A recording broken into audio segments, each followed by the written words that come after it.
What's going on, guys? Killer6, and today we had an update on Borderlands 4. Now, it's listed as a minor update, but this is a positive update.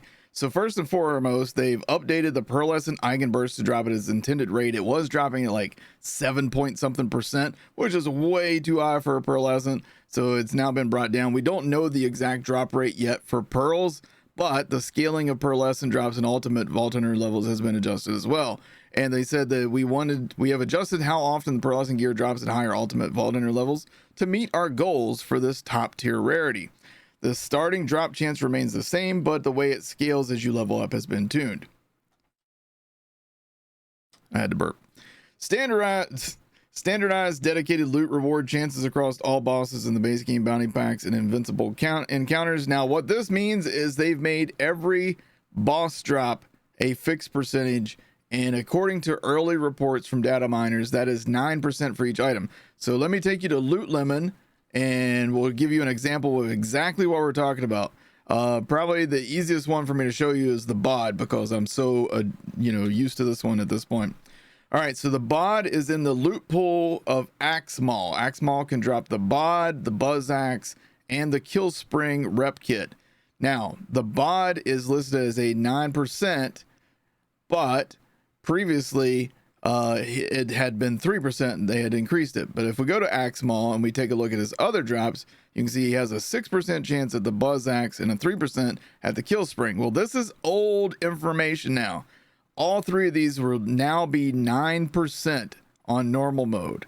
So if you're doing a new story playthrough, like let's say, for example, you're playing as Cash when he comes out, then all of these drops will be 9% on normal mode. However, if you enter in ultimate mode, you get a bonus 2% per ultimate Vault Hunter level. So if you're on ultimate 6, which is the highest that you can get at this point, it's going to be a 21% chance for each of these drops. This is a huge positive change, and I think Gearbox deserves a little bit of appreciation for doing this. To be fair, I think that should have been how it should have been at the start, and I've raised my voice and said that since the beginning.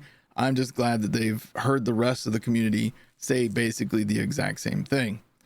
All right, so they said the reason they're doing this is with a new rarity now appearing in the wild, we've updated how boss drops their loot to make things simpler.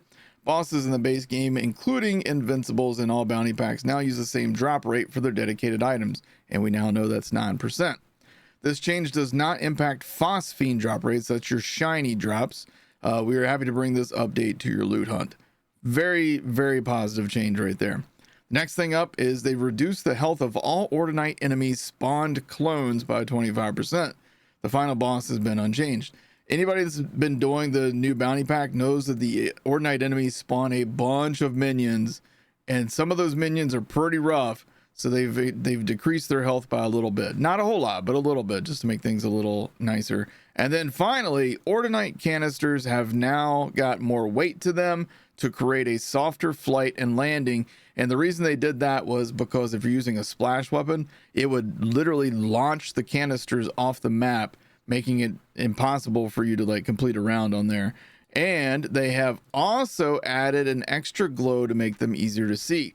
Now, I haven't done this yet to test this, but this is a positive change on all fronts. This is a really good update, and this is what we've been looking for like a weekly hot fix kind of thing. Is like, these aren't like huge, like in terms of like dev time, I wouldn't think. Maybe they are, I don't know.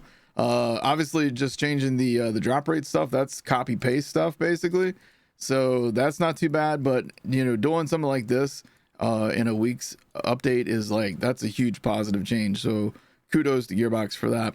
This week's big encore boss is Vile Prototype. So if you still need your Phosphine King's Gambit or your Phosphine Rangefinder, this is the week to go after both of those. Get 2 Phosphines in 1 week by doing the big encore. And your weekly wildcard mission is the Primordial Vault Terminus Range, where you will get the Affinity XXXL Vladoff Sniper Rifle for completing that. Maurice's Black Market is located here, which I'm not sure. This definitely seems to me like it is in Dominion in the Carcadia district, but I'm not sure exactly where yet. But yeah, that's it, man. Short and sweet on this week's update. Positive changes. We know that our new Vault Hunter is coming later this month. We don't know if that means next week, the week after, or the final Thursday of the month. I would predict the final Thursday of the month myself, but we'll know more probably in the next couple weeks. So that's all I got for you guys. Quick and simple little news update video for you. If you guys enjoyed, hit the like button, hit subscribe for more news and information about Borderlands, and I will see you guys in the next video. Take care.